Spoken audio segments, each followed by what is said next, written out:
Sa iba pang balita, teaching load ng isang guro sa ilang paaralan sa Pangasinan umaabot sa 7 hanggang 8 subjects dahil daw sa kakulangan ng teacher. Narito ang report.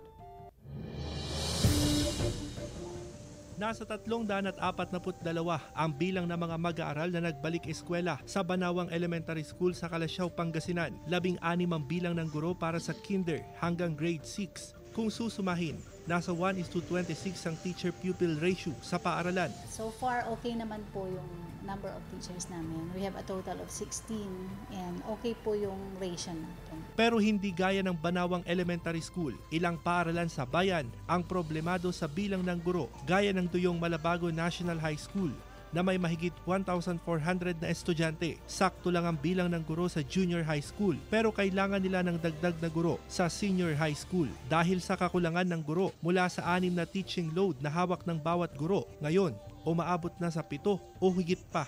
Mas madami kasi ang subjects ng senior high. Compared sa junior, 8 subjects lang sila. Sa senior kasi 9 or 10 subjects sila per semester. Umapila na ang pamunuan ng paaralan sa DepEd Regional Office 1 na magkaroon sila ng dagdag na guro sa Filipino, ICT, English, MAPE at Araling Panlipunan. Patuloy naman na tinutugunan ng DepEd Region 1 ang kakulangan ng guro sa rehiyon. Patuloy ang ginagawang field monitoring ng departamento. Ang directive kasi nila, sir, ay kung just in case na may mga vacant positions pa po na mga teaching position sa mga school division offices ay kailangan na po na ma-fill upan na po sa ngayon, sir. Kasama si Jing Dakanay, Russell Simorio, One North, Sancha, Luzon.